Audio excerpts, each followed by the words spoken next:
about that? Thanks, Mary. Thank you.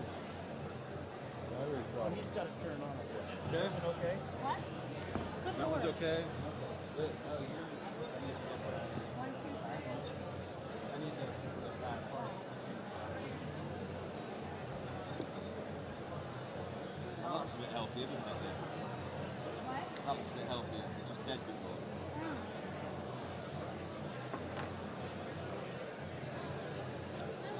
You got a light? Yeah. Perfect. So what's your background going way back to when you started in the music education business? So I graduated in 1994 from a 4-year traditional music education program to a classical training consultant. Aiming to be a general teacher I or a was band to be a teacher? band director. Yeah.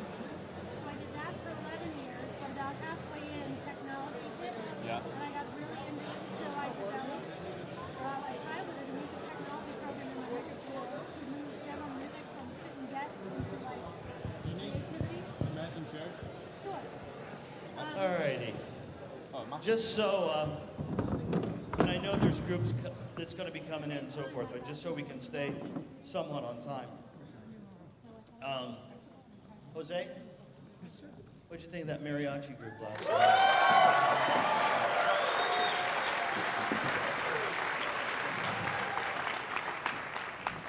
So, how's everything so far? We doing okay? Yeah. Okay, we got game? Good. I'm not going to take much time. I'm going to introduce Mary, and I think those of you who've been here before know Mary Luehrsen. She comes from NAM. She's the Director of Government Relations for NAM, which means she's on the front line, the top of the leaderboard, pounding her fist to make sure that music is where it needs to be in our schools. And the progress that she's made over the last 15 years is unbelievable, to be perfectly honest. She's the best friend Conn-Selmer Institute has, and NAM has got their arms around us, and they take great care of us. Would you please welcome Mary Luehrsen. Mary? Hi, everyone. Great to see you and great to be here at Conn-Selmer Institute. Thank you so much to our really important NAM member, Conn-Selmer, and its parent company, Steinway. John Stoner, big wave to you, the great aren't they wonderful? Give Conn-Selmer a big thanks. Thank you. Thank you for all you're doing for music education, for supporting people in their communities, for gathering and providing this wonderful professional development opportunity. One thing we get to do at NAM and the NAM Foundation is to partner with our NAM members to not only participate in events and attend and to, cheer Dr. Tim on as he's going around the country, but we get to, just support the development of this type of initiative. So we're really happy in a partnership that we've established years ago. And O'Neill is here. Where's O'Neill? O'Neill, where we started with this wonderful gentleman with the Historical Black College, Black Colleges and Universities, HBCU, Band Directors Consortium, to say we need to have these highly, very talented individuals from these campuses joining us at the NAM show, joining us at our events at Midwest. So we're happy to provide, through CSI, a scholarship to these music educators who are going to go out and make a difference in this world. So I'm happy to, Kelly's going to help me acknowledge these folks who received our scholarship this year. And let's hold your applause to the end. Robert Baxter from the Stillman College, congratulations. Why don't you all come up? Emmanuel Scott from Tennessee State. Congratulations. Derek Green from Tennessee State. So honored that you could be with us here. Jerome Queen from Morgan State University. Boy, what a choir they have. I know they've got great ensembles everywhere. Brianne Rucker from Tennessee State. Tennessee's very well represented here. We like that. Bruce Ayers, Tennessee State. Congratulations to all of you. Elijah Thompson from Jackson State. How fantastic that you're all here. Darius Davis from Texas State. Texas Southern, excuse me. We know that makes a difference, right? Herbert Jackson, Central State University. And Clayton Griffin from North Carolina A&T State University. Give them a huge round of applause. Go out and conquer the world. HBCU colleagues, congratulations. Thank you so much. Bravo. Thank you so much. You may have a seat. We know you're going to make a difference in the world, and we know that all of you music educators that are in training will make a huge difference in the world going out, and all of you teachers that are returning here for professional development. Thank you for investing in your lives, in your careers, in your energy in the classroom, and your leadership in your school districts, in your states, in your national field. You know, this is a precious, precious business that you're in, transforming lives through music, teaching with rigor, teaching with commitment, teaching with energy. And our topic today is really how we create that experience for more students. It's been my experience as Director of Public Affairs at NAM and working with school boards, working with National School Boards Association, working with members of Congress, working with governors, working with politicians on both sides of the aisle, that they get it, and they get the value and importance of music education. And honestly, they want it for more kids. They want their schools to be thriving, creative centers and nuclei for this musical energy that we can bring to the table, you can bring to the table. So how do we create that? And that's the topic that we have today. I need this little, I need this. What teacher can go on without a PowerPoint? So we've got a wonderful panel. I'll introduce them individually. And maybe this needs a battery too. Here we go. Is it going to go? I know our tech people will help us to get this right as we go forward. Here we go. Our panelists, I'll introduce them as we go along, but the goal here is, how do we get more students to engage in this rigorous training we call music education? How do we look at our schools, our communities, our continuum of K-12, pre-K, even into our teacher training, that more people feel comfortable, engaged, delighted, motivated by the idea of an education in and through music that is part of what I know you all believe in most, which is the seriousness of music education, the rigorous discipline of education, and the great opportunity that it brings to every child's life. So we're going to be looking at some of these models today of how we can expand curriculum, how we can expand opportunity. So at the end of the day, we could look at our schools as vigorous music learning environments that, yes, produces remarkable talent and highly gifted musicians, but also produces people that have all of these competencies that we know a music learning opportunity can give them, including a feeling of self-expression, a self-ownership of their musical journey and their personal journey. All the things, you know, at NAM we say we're working hard to make sure that every child has the opportunity to have what we had, what I had growing up in the middle of nowhere in rural Wisconsin. I had an opportunity for a rigorous music education. So how do we create this for the 50 million students that are in our country today? So I'm delighted. I'll be introducing our speakers one at a time. We have a panel of experts. They have all been strictly disciplined, and it could be no more than 10 minutes on their presentation. I think it's going to be intriguing, exciting. Please put your cell phones on stun. But also, I'll let you do a few tweets. We are live streaming, I believe, from Conn-Selmer.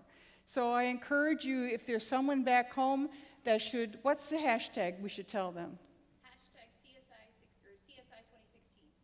Hashtag CSI 2016, and go to CSI website, the CSI website, and you can find the live stream. Someone that you think might need to hear this message? School principal, maybe? The head of a school board? Parent organization that's saying we only want that top tier band. It's all not about eliminating the top tier band. It's that band and this continuum of learning that we want to create. So I'm delighted to have our first speaker who will direct us through some interesting ideas. This is Dr. Marcheta Williams, Director of Visual and Performing Arts from the Dara Unified School District in California. Please give a big hello. Go for it, girlfriend. Good afternoon. Testing, am I on? Good afternoon. I'm Dr. Marcheta Williams. It's really exciting to be able to talk to you this afternoon about our school district in Madera and all the work that's been accomplished since I've been there. I wanted to start by saying that I am the Director of Visual and Performing Arts, which means music is not the only thing I do, but I want to talk to you about what we have done and what our achievements have been thus far in music this year. There I am. There's our disciplines, and we're actually trying to make great strides in all of those. So Madera is in Madera, California. It's in the Central Valley, pretty much the middle of the state. Whereas LA Unified has the distinction of being the largest unified school district in the country, Madera is the largest in Madera County. So there. We have about 20,000 students, K-12. We have 34% English language learners, 87% Hispanic. We have 13 elementary schools, 4 K-8 schools, 3 middle schools, 2 high schools, and alternative ed. Our preschools are embedded within our elementary schools. We are a 100% free and reduced school district. Along with that, all of our students are given instruments. Some of them rent, very few. Some actually own instruments. Maybe they were family instruments or they actually got them from the music store or pawn shop or something like that. But pretty much we supply all of the instruments in our string and band programs, which begin for strings in 4th grade through 12th grade. That means we pay for the reeds and the oil and the swabs and all that. When I got there in 2014, at the beginning of the school year, they just had general music in 3rd grade. And they had recorders in 4th grade, and they had choir in 4th and 5th in some schools, but primarily 5th and 6th, and band. We had a high school band, jazz band at both of our high schools, the symphonic band and wind ensembles and percussion, that sort of thing. Campus choir. Currently this year, we have general music K-4 in all of our schools, recorders at the 4th grade level, and in 3 of our schools, one of our schools this year and 2 more of our schools next year, we will have string programs beginning in 4th grade. We also have jazz band at one of our middle schools with 2 additional programs starting next year, and all of that we had before. And our choirs, we have 2 choirs at both of our high schools now. Very excited about that. I say all that to say this. It's not because of my great wisdom or anything that I've done, except that I feel every child should have an opportunity to be involved in the arts. My personal children were involved in the arts. Both of my children started Suzuki piano when they were 3, and they started strings in kindergarten, and they picked up band instruments in 5th grade. And when you come into a position as a teacher and administrator, you really should go with that, with the thinking that I want all children to have what I'd want from my own children. And that's really been my passion and my reason for pushing for all of the development and growth that we've had in our district. I should also say this, it would not have been done without the support of our school administration, starting from our school board supporting us. All of the initiatives that we have brought forth and requested, they have approved. They're the ones that put that rubber stamp and say, yes, go do it. We could not do that without them. Could not have done it without the vision of our superintendent, Ed Gonzalez, who arrived in Madera a year before I, and is a musician. So, of course, the arts are important. He sees the value of that. He's a piano player. He's a composer. He has been one of the driving forces. Our district administration. One of the things that's been really great, and I've talked to other administrators, arts administrators, we don't just have the support of our superintendent. We have systemic support. So when there's problems at school sites where teachers are not allowing students to be pulled out, I can call district office administrators who supervise principals who can tell teachers, no, you can't do that. I mean, we already have the policies in place, but they're relatively new policies. And respect for the arts is not shared by all. So having that type of support that you can call in the forces to help has been a tremendous help to our district and to our growth of our program. One of the things that we do in the district is every teacher, be it arts or otherwise, is given a $500 stipend for professional development, and it amazes me the teachers that don't use that. I don't know how old I look to you, but I've been teaching long enough to have been around when there were not supports and financial resources for teachers to go to professional development. And to be in a district where every teacher has that opportunity and they don't take it is amazing to me. But we do have some who don't, but the ones who do really utilize it. We sent a couple of teachers to Midwest in Chicago last year and the year before. We send as many teachers who want to go to our California Music Educators Association conference.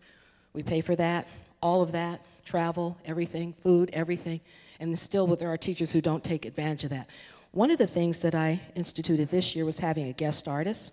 So we had Billy Childs, the jazz pianist, come to our district, and he actually did a workshop with our jazz bands, our 3 jazz bands, and because I didn't want to waste the time he was in the area, he also went to a neighboring district and did a couple of workshops with them.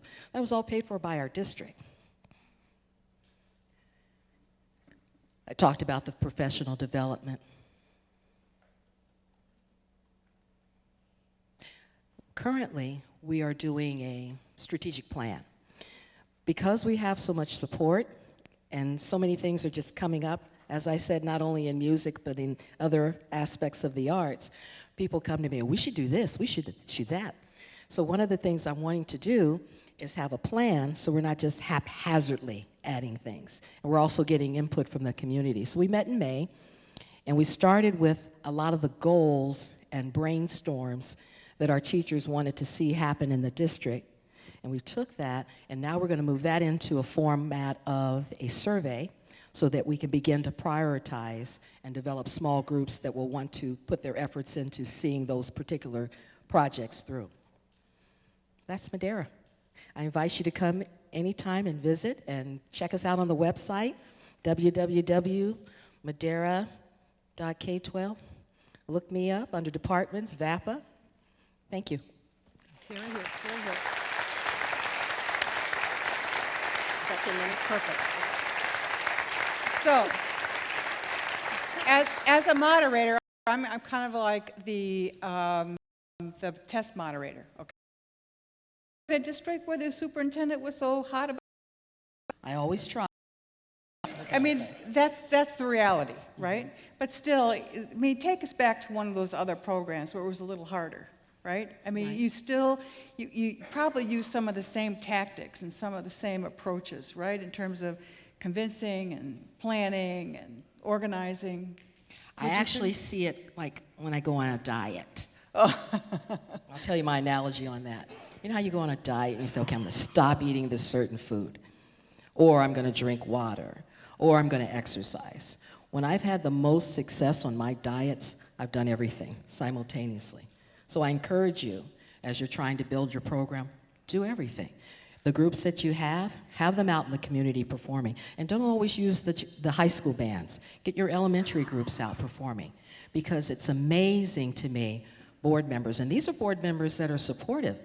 If they don't see it, it's not happening. People don't see it, they don't think it exists. And just because somebody saw it once doesn't mean they're going to remember it. So you need to kind of constantly saturate your groups out so that they know that things are going on, things are going on, things are going on continually. And building those relationships, and I believe that was spoken of earlier. There's nothing to substitute a relationship and conversation. Every time you talk about it, you're selling your program, selling your program. And it doesn't need to be a hard sell, but it needs to be like that commercial that you continually hear so nobody forgets it. And I think, you know, we've talked about we have to educate the administration about what's truly happening in the music learning classroom. You know, we see the performances, we see the high-end performances in the spring, but to actually demonstrate what's happening in a solid lesson plan is absolutely part of it too, I believe. In We several can't of take my that for granted. in that several of they my know. elementary schools this year, I asked the teachers, I said, you need to have the recorders perform. They said, well, I only see the recorders once a week. I said, whatever they can do, they need to perform. So they're there, and they're actually demonstrating a lesson during the concert. That is their performance. This is where we started. This is what we're able to do now. And the audience is educated. The administration is educated. of the growth of that program. Yeah. Thank you. Give her a big thanks. Thank you. Bravo.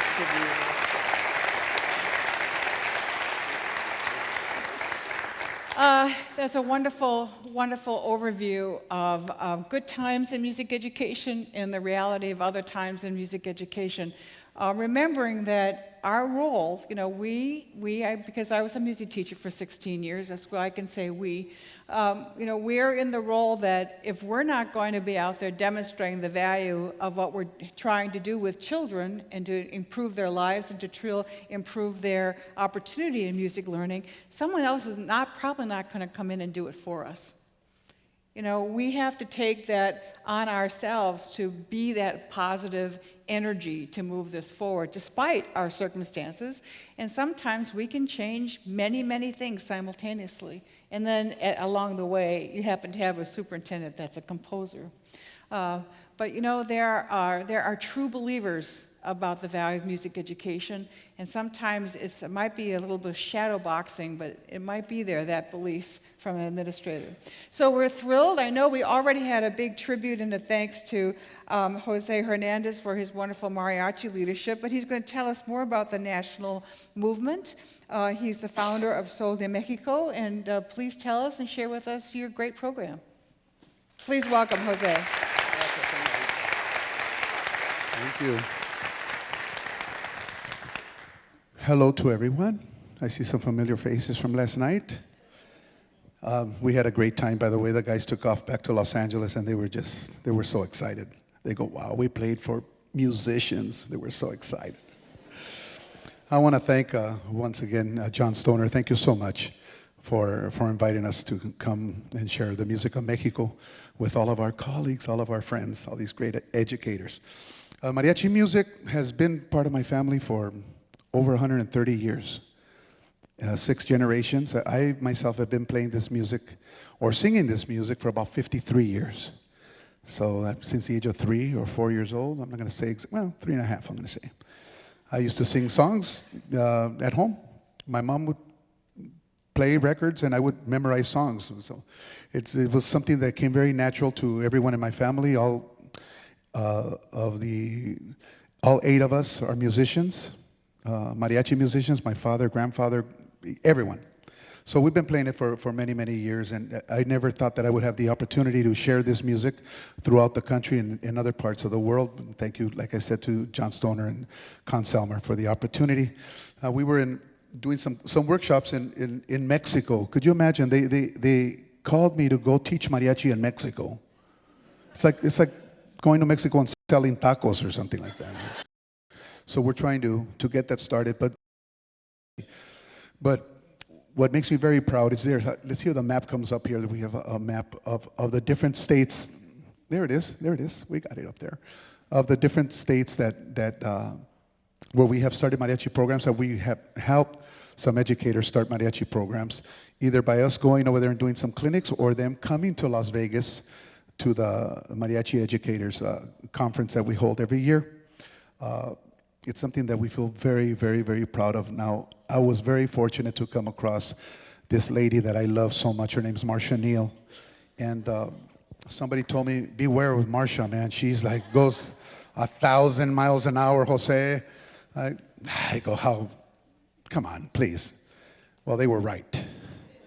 Man, Marcia is awesome. She got me connected, with all of you. And to have the opportunity, like I said, to teach and to work with educators has just been great. And what we try to do, we try to duplicate what they did at the Clark County School District. I mean, they've had, I think, the most successful mariachi program in the country. They started with 200 kids, and now they're up to about 4,800 kids with 26 full-time mariachi teachers there at the district. It's like the 5th largest school district in the country. So it's the largest program, and I feel very proud to be involved with them.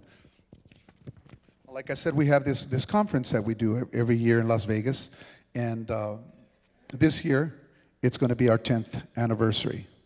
So it's going to be at the Golden Nugget for those of you that still have some vacation time and want to go learn mariachi for a week. We're going to be there the week of the 20th of June. But in your community, the demographics are changing little by little. But in your community, you could also start this mariachi program. And if you have Latino kids or kids that just love music, they want to experiment with different kinds of music, it's great. You get a hold of the parents. If you get the chance to get their support, little by little, it'll move up to the administrative, to the administrators. And if you get a chance to start this mariachi program, believe me, you will be the hero of your hometown if you start this mariachi program, because this music has no generation gap. It's not like a 10-year-old saying, well, I don't like that music because that's my grandpa's music. Mariachi has no generation gap. So whenever you do a concert, not only do the parents come to the shows and they help fundraise, so do the uncles, so do the cousins, the grandfather, the grandmother, the second cousins, the third cousins, they all come. They're all involved. They get involved with the kids in school more, and the graduation rates, believe me, they skyrocket. And they did this test in Nashville, Tennessee, where we started a program there with the district. And I think the graduation rate there was 43% with Latinos in it, and it went up to 92%. And they had, they never, I don't think they ever thought that they could get the involvement of the parents at the schools. A lot of the parents felt very foreign to the schools. They see a school like a government, this government place that they don't want to get close to. They'll send their kids, but they don't want to get close to it. But when they find out that the mariachi program is there, that they have an option, besides classical and jazz, that they have mariachi also, and they jump at the opportunity to get their kids involved. Why? Because it helps them, still keep in touch with their heritage. And like I said, there's no generation gap, right? So if a little kid sings his first song, which is Volver, Volver, everybody knows the lyrics. Every concert, everybody's singing along. Last night, I know you guys didn't know the songs that we were singing, right? You guys were probably saying, what chord did they play? What rhythm is that? And analyzing mariachi music in a different way. But when you teach this music to kids, the support that they get is just 110% from their family members. And it's something beautiful to see.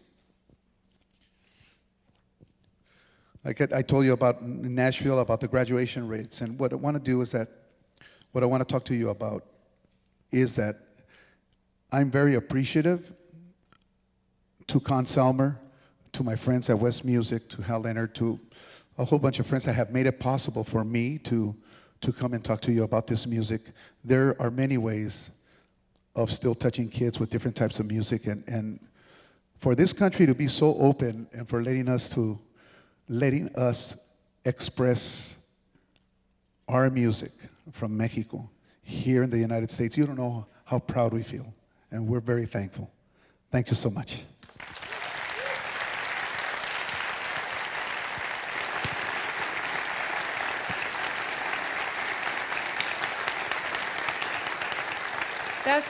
That's a pretty profound statement that you just ended with, wasn't it? Pretty profound statement. How many of you have gone through music education training when in your pedagogy classes they've talked about culturally relevant materials? Right? I mean, this is walking the talk, right? That we have an experience for children that is genuinely culturally relevant.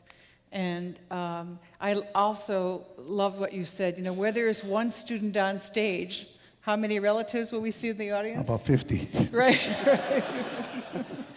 And earlier with the music administrators, we talked about our new federal education law, and a big part of that is the school success and school climate. Would you talk about a little bit how mariachi influences the school climate? What happens before and after when a mariachi program? Oh my God, this is, in the beginning, the kids, they see their friends, oh, you're joining the mariachi program. Yeah, I joined the mariachi program. And once they get their outfits and they learn like the first 3 songs, and they see all the parents, everybody coming, and it's a concert. No, you don't see like 100 people, 150. You see about 1,000 people there, right? And No bake sales, right? For intermission, they have tamales, burritos, enchiladas. They raise so much money for their music programs. It's incredible. It just gives them this sense of pride in the school. The kids feel Connection. they feel that connection not only with their friends and with their teachers. You know, they become like rock stars, right, in school, but with their parents. It's something so beautiful to see. Right. And you know, what principal could resist that? I mean, let's get right down. What principal will resist if he's, you know, probably in his or her own training as an educator, never embraced such a vast diversity in the school community, and you brought to that school administration the solution for more cohesion and more connection and more community celebration. Now, I know you will say, but all my degrees are in oboe performance. I don't know nothing about mariachi. Well, this is a call to action to you all, to your own deeper level of creativity. I never played the ukulele until about 8 years ago, and now I play it all the time. You know, I am crazy for the ukulele, classically trained, you know. I never really sang the Great American Songbook until 80 years ago, and now all I do is sing. So you know what, we have in ourselves more creativity as music educators that this type of opportunity maybe would pull out of us. You know, I mean, it's a way to expand our own creativity as musicians, go to this training, build the foundation. You have a network. I bet a lot of people come to the workshop and Oh, definitely. they've heard it at a Mexican restaurant, but they don't know how to do it. Everyone and you that take goes it there, apart, right? We are still connected. Whenever there's a question, you know, they get a hold of us. We come from. I see some educators here. Alan, I see Alan here. I see a whole bunch of friends. Some from Clark County that are here also. I mean, we remain friends. You know, we're always, you know, checking up on each other. What's going on? What's happening? But it's really awesome. We just had a workshop a little while ago. Now, who went to that workshop? Some of you did go probably to that workshop. They've never played mariachi before, and for 1 hour, they learned 3 songs. In 1 hour, they learned 3 songs. They were playing it on guitar. Right? I mean, there were 3 songs. 3 songs. So, yeah. So your music training translates because of your motivation to serve your kids. Remember that. You have nothing standing in your way. So thank you, this brilliant man, Thank you, for his señorita. wonderful thing. Thank you. Thank you. We're lucky. Express that his music can be expressed in our country. Today of all days, with everything that's happened in the last day or two, we need to remember that the world needs music more than ever before to bring us together. Well, there's nothing like a true innovator to have on the panel that has taken the idea of creating more opportunities for music learning than to actually take a centuries-old technology and ramping it up to something new. And getting the perspective from offshore, from the UK, please join me in welcoming Chris Fower, Director of Education for Warwick Music, better known as the P-Bone expert. Hello. Hi. Well, it's a great honor to be here speaking with you chaps, and unfortunately I didn't really have time to get a translation up, so if you don't understand what I'm saying, maybe we'll have a transcript later, so I'll apologize. So I'm going to talk to you about before 317. UK, specifically England and Wales, because Scotland has its own government, about 2001, this happened. Suddenly we realized in the music world we had got some endangered species, and these are they. So the government officially recognized that these animals were going to be extinct in the UK. So something had to be done. And that precipitated 3 things. There was a national curriculum was formed for every subject, but for the first time it included music. The second thing was a government minister, perhaps accidentally, promised that every child in our version of K to 6 would get the opportunity to learn a musical instrument authentically. Every child. And also the government brought an initiative in called Every Child Matters, which She has a lot of resonances with what's happening here at the moment. So suddenly, a whole profession who were used to teaching 1 or 2 children together in a teaching room, and then the better pupils coming together to play an ensemble, had to learn how to teach instruments to 36 children at once, in one room, from scratch. Not only that, they had to deliver the national curriculum in music.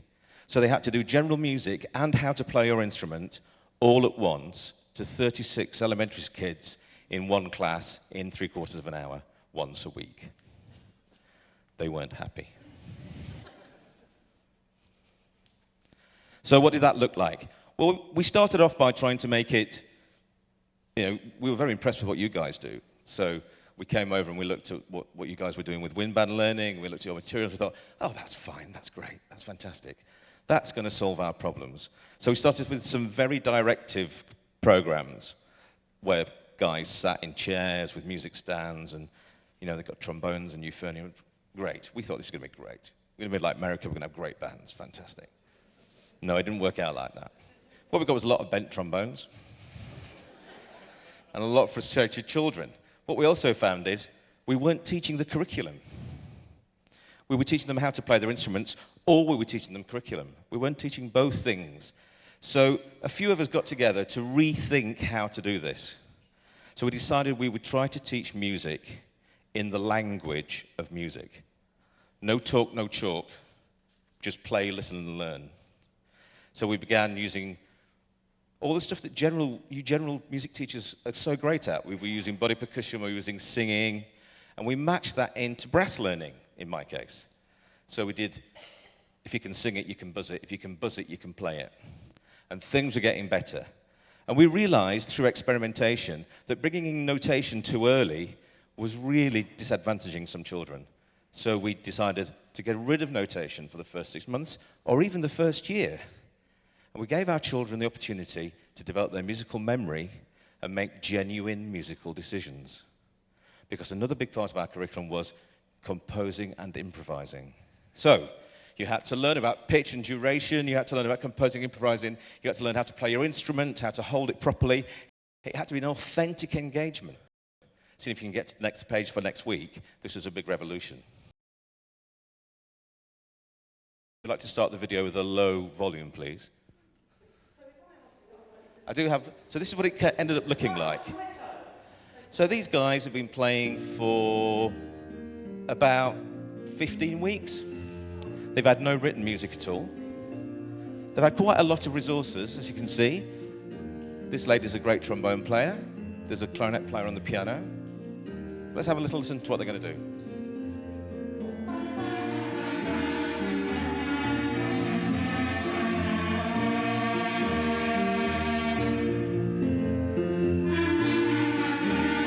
So hopefully you can see we've got heads up. There's no music. It's all from memory. Not very good posture from the teacher, though. So they're layering patterns. Later on they'll be improvising. They've done all this with their musical memory, and they'll be making musical choices as they perform. So this kind of pattern was translated onto lots of instruments. And in fact, I did quite a lot of work making people play trombone, basically. So you've got to remember this is a whole class. So little Johnny at the back, who doesn't want to play the trombone, is going to have to play the trombone. And you are going to have to entertain him and educate him all at the same time. Just like general music teachers have to do every day. Gosh, that's hard. If you're an instrumentalist, that's hard. Because none of those guys have chosen to be there. They're all being delivered to. Anyway, there was another collision of things. So the first collision was the curriculum, the Wide Opportunity Program, which is Every Child Plays, and the Every Child Matters. And then, luckily for us, there was a collision between myself, a trombone player and educator, Stephen Greenall, who was a cultural entrepreneur who was investing in culture, and a guy called Hugh Rashley, who is a mad inventor, basically. And between us, we got together and we designed what we felt was the perfect trombone to make the world play the trombone. We wanted to teach the world to play trombone, because we're trombone players, and you all know we're a bit mad. So this is the thing that came up. Oh, wrong button. Let's try again. This is the thing that we came up with. Where's it gone? Here it is. Fantastic. So how? Yes, that's right. How? How did we do that, and why did we do that? That's the next 2 slides. So how we did it and why we did it were not very accidental. I knew what I wanted. I wanted a trombone that I could put in the store cupboard in June, go away and sail all summer, then come back, get it out of the trombone cupboard in September, and it works the same. I wanted a trombone that, when children do this, it still works. Allegedly. So we got there. We felt. And you can see us at NAMM, which we love coming to NAMM every year. And now, then we developed a trumpet for the same reasons.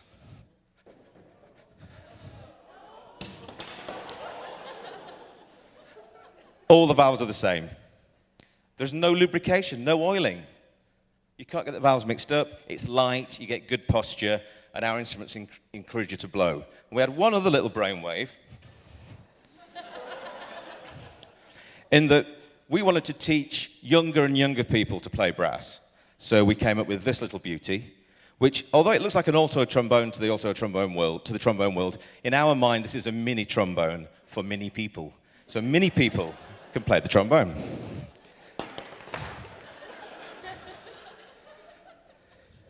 As you can see, even Conn-Selmer employees and comedians can now play the trombone. And here, we're very proud. There's been some pilots in America. This is Mark Twain in Chicago doing their P-bone performance as well. So what's next? Well, so far, I think that our instruments are catering for 3rd grade to 6th grade. We thought, well, we can't leave out those poor little loves down at the K end, K to 1. So we invented something else. This. So this is our attempt to bring brass to the same easiness, sorry about that, to the same easiness as a recorder and other off instruments. So this is our latest contribution, and it's called P-Buzz. And if I may, if I've got enough time, Madam Chairman, that's what it looks like. That's the size of person it's aimed at. The under 7s, it's cheap, it's light, it's tough. It only plays 6 notes. You can't split the notes. There's only one harmonic. It plays on the fundamental. So you can't play wrong. If your slide's in the right place, you can't play a wrong note. I guarantee you. So, just a little bit of what this is me chatting about what P-Buzz is about, and then I'll sign off with my contact details. Instrument. And like the trombone, it's a very simple idea. You make the instrument longer, the sound gets lower. Make the instrument shorter, the sound gets higher. In terms of generating a sound, the mouthpiece here is exactly the same as a trombone mouthpiece. So you buzz your lips together, that makes a sound in the instrument. It vibrates the air inside the instrument. And you make the instrument shorter, and the pitch gets higher.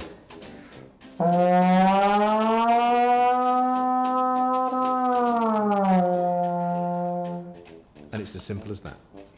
It can only play 6 notes, and it can play the same notes that are used in beginner recorder and beginner percussion learning. Simple tunes that we're used to hearing on the recorder.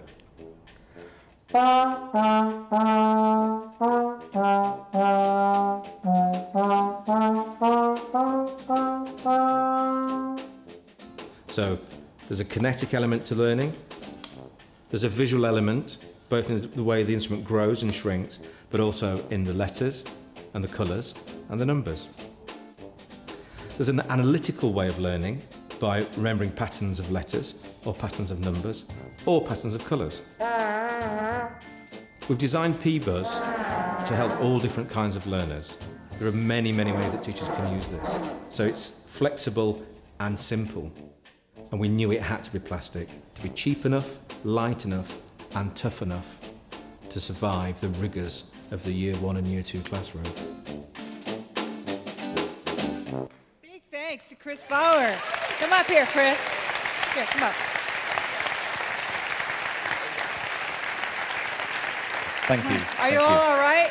I know you saw those instruments hit the stage. Are you all right? It's going to be all right. You know, Yeah, it's like the antithesis of what we do with our instruments. We don't kick them around. It was like, Yeah.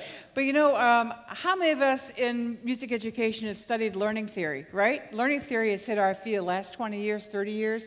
You know, we have to start with the listening and the singing, and then we have to build a curriculum not with the eyes but with the ears. And it's still, I still think we're stuck into that mode of here's the first lesson, right? Let's fit the positions to. So this is a grand experiment. How is it growing in terms of reaching more students and schools and people participating? Well, the initial, but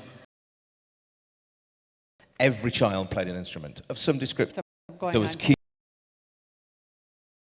Ukulele, all right. ukuleles, but there was also EJing, there was also taiko, there was also violins, violas, all the things from the list of endangered species. Yeah. Right. Yeah, and it's going well. And our synthesis between informal and formal learning is really starting to take shape into something very special, I would say.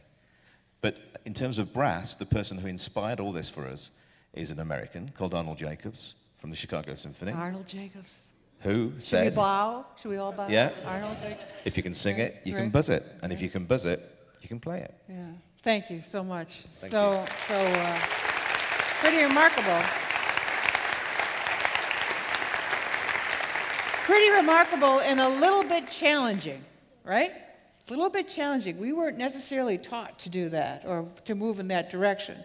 And also, as we look at modern learning, we look at the integration of technology, we look at classroom management, we look at all the learning platforms, online learning, school-based learning. Let's start at letter B type learning, rehearsal learning. We look at all the things combining together. How are they going to create more opportunity to, you know, envision and create that mind in our students and ourselves? How would it be to teach like that? You know, a creative teacher will last decades. A teacher that isn't interested in what they do every day is going to have some problems with themselves. So if you're motivated by the new, that's why you're here too. You invest in your professional development. But these ideas, you know, how could you maybe run with an idea like this? And we're going to hear more of them from Beth Sokolowski, who is head of music education at the University School of the Arts in Philadelphia, CSI faculty member. Beth Sokolowski, give her a welcome. Thank you.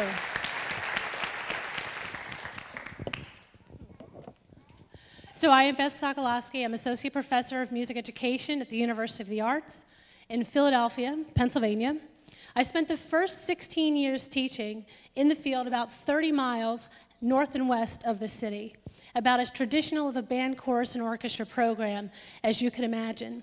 And for the last 7 years, I've been at the University of the Arts, where my idea of music education and really how big music education is has been transformed because of the work that we do with the School District of Philadelphia. We are located in the heart of the city of brotherly love, known as Philadelphia, and so today I'd like to share with you the experiences that have really illuminated and transformed my ideals of music in education. So Mary challenged me with 2 questions, and the first had to do with our collegiate members, and are they being prepared not only for today, but for tomorrow in education?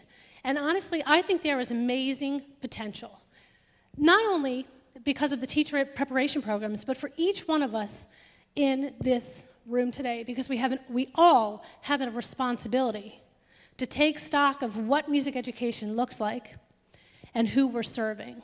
So let's talk a little bit about that. I love band.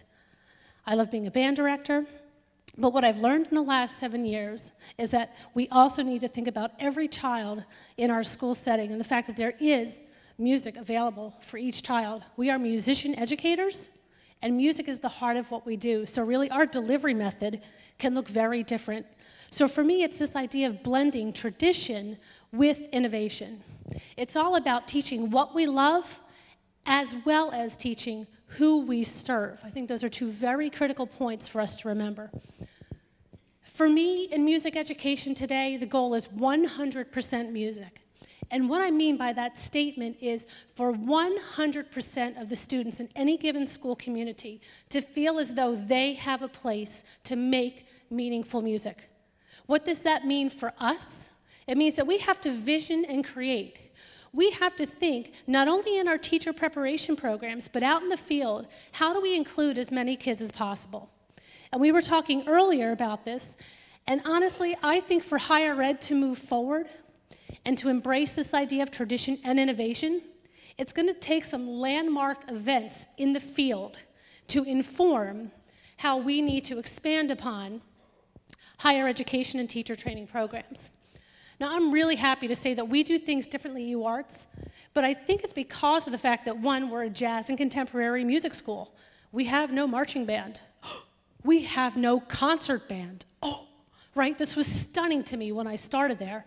But what I learned in working with the School District of Philadelphia is that we can go hand in hand into any given school and provide music education that is valuable to kids and also valuable to us.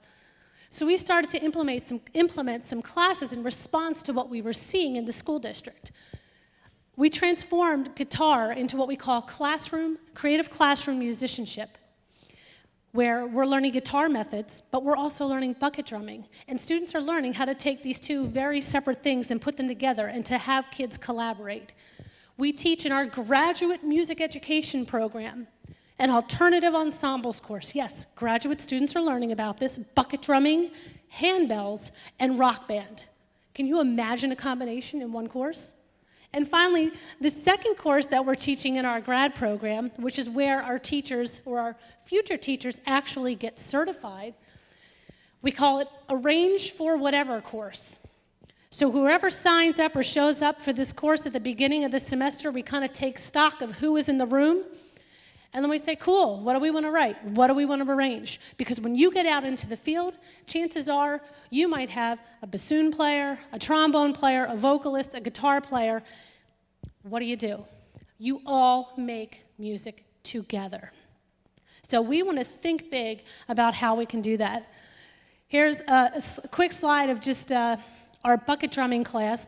This was their final performance, my graduate students. They had to design a lesson on form. So we're still utilizing musical elements, but we're thinking about the delivery system being different. And I'll talk about why in a little bit. The second question that Mary challenged me with is, do we have the capacity to be prepared, to really provide expansive programs, to meet students where they are? And I say absolutely yes. And it comes down to this relevance word.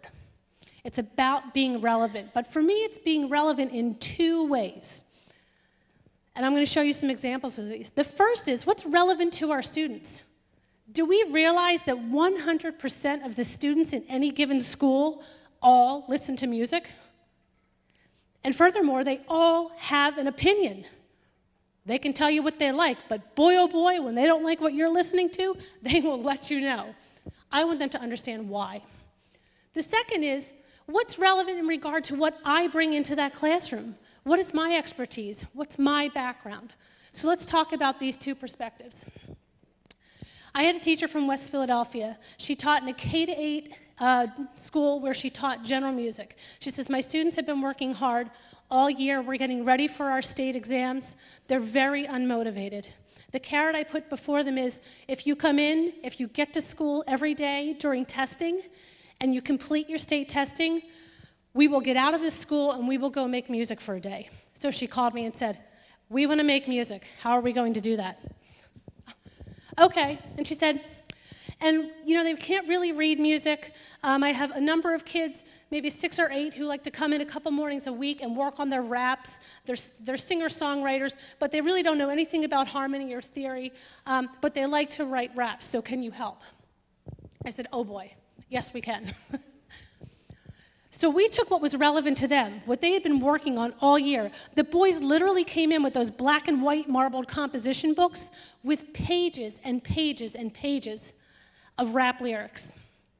The girls came in, some were rappers, but some just loved to sing. But there's no chorus. They never had any formal vocal music training. Here's the lyric that the girls came up with on the spot. We're young and we can make it to the top, we're not breaking. And this is what kind of circled around this whole song. I brought in one of my colleagues. He's a singer-songwriter and guitar player. He teaches freshman theory. He's never worked with 7th and 8th graders before in his life. And our other friend, Randy Kapralik, trombone faculty, because I thought, well, there's power in numbers, let's have 2 instead of 1. And I said, Kevin, here are the kids, go, good luck. You saw I put Post-its up on the thing thinking they were gonna write stuff down, they never even touched them. You're gonna watch a quick clip of their performance. Remember this, these kids have never played in a band, they've never been engaged in a formal rehearsal. But watch the rehearsal strategies that are going on, and even for Kevin, who hasn't really worked with kids before, how he guides making music. Because what's relevant to everyone in that room is that they're making music. Can you hit the clip, please? So this was the riff that Kevin and Randy laid down.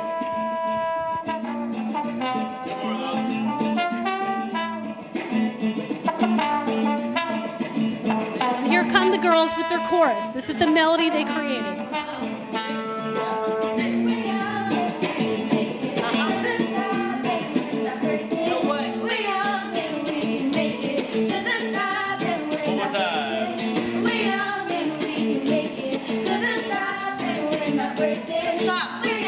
And listen carefully to the rap. Listen to the rhythm.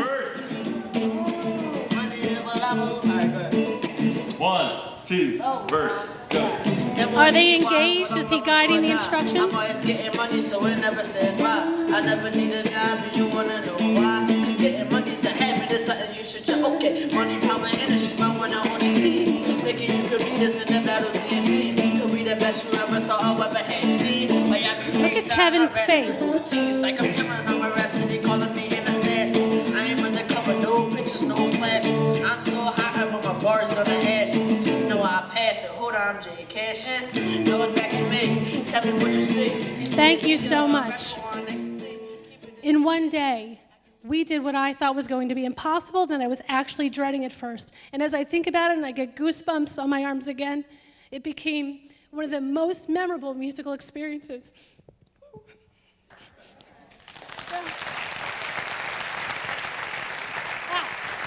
So, unbelievable. So, bringing what's relevant to kids, is it possible? Absolutely. We lived it in one day. While that was going on, my good friend Jay Chong, who happens to teach our bucket drumming, but also is a classroom instrumental percussion teacher in the school district of Philadelphia, who teaches with buckets because they're cheap and they're free, and he has a $100 budget for 5 schools total, so he buys as many drumsticks as possible. He was working with the other 20 or so kids creating beats. So the final product was we did a culminating performance in our theater where the bucket drummers laid down a beat and our singer-songwriters played their song. It was absolutely unbelievable. Bringing what's relevant to kids in the classroom creates value through music. The second example is what's relevant to us. My good friend and colleague, Chris Ardurakis, we go down to his school in South Philly on Wednesday afternoons to work with his rock band program. Kids in his school, highly diverse, many bilingual, never knew really what rock band was, never listened to it. He's provided for them an unbelievable rock band experience, which is not only played with the artists you see here, but 2 years ago they were invited by the American Federation of Teachers. They flew the entire rock band down to Atlanta, Georgia, where they opened up the AFT conference.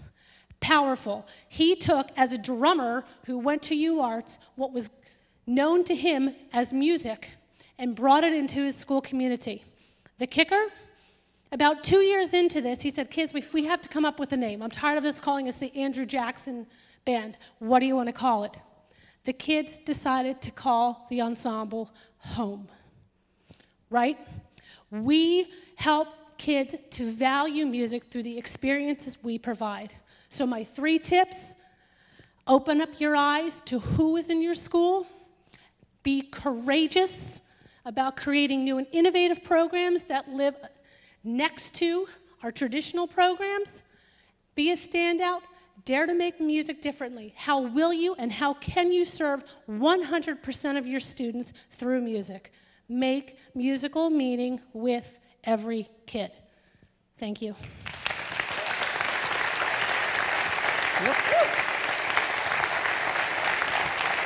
Bravo. We're here. So when you were back studying to be a band director, did you ever thought you'd end up here, doing what you're doing with the pedagogy and the learning? Not at all. Not No, at I all. just loved it. You know, we're all here because we love it. That's why we do it. And then did you feel that you had to learn, did you have to learn to make the change? Was it a natural change? I'm trying to appeal to everyone here that is, you know, music is a pretty structured discipline when we study it. We come up to. I was groomed as a band director. The first thing that changed for me was general music was so lame because it was all sit and get. So I developed a music technology program. The band kids got jealous because they wanted to come in and create not only on their horns, but in a multidimensional way. That was my first clue that, this is interesting. How can we appeal to a broader audience? Also, the general music kids became more engaged when they had the opportunity to be creative through music. And then I feel like working in Philadelphia has been a gift. I mean, I live 30 miles outside of that city. They have nothing, and yet what these teachers create, the word is resourcefulness.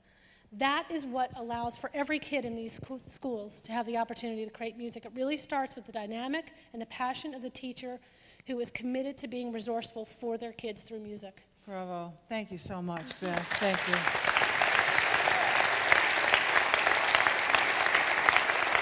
Wow. Wonderful.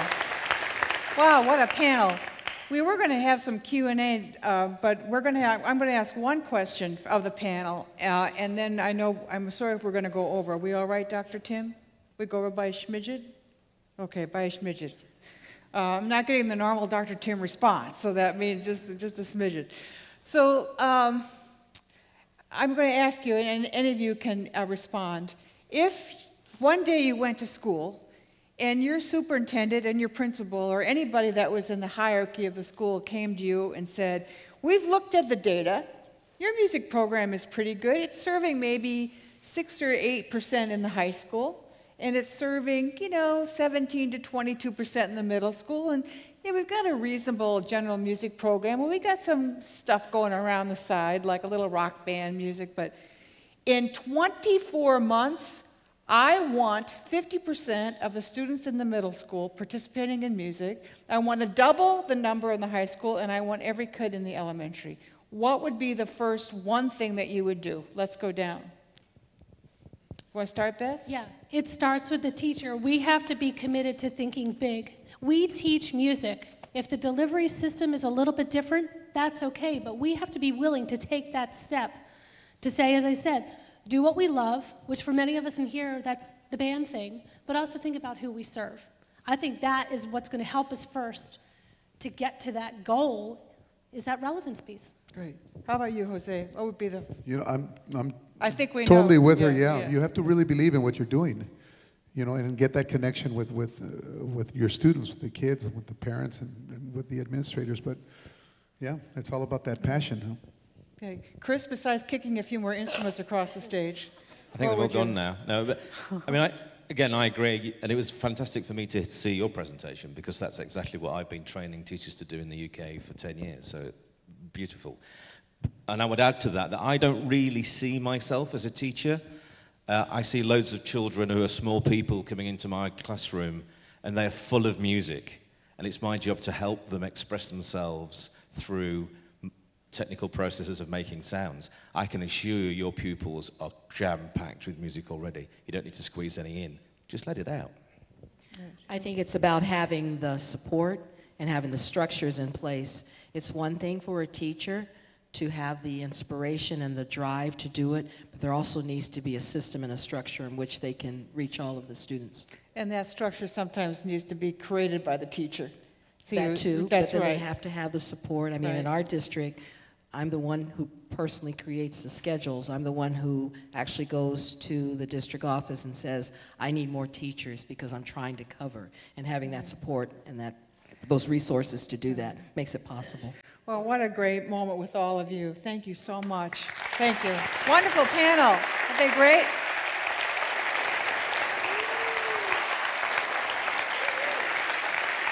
So I thank our great panelists. I thank Conn-Selmer, and most of all, I thank all of you for being a wonderful and generous audience. My final word to you is to go out and change the world, make it the musical world that you believe in, that we together can live together in a stronger, more beautiful world. So thank you so much. Thank you.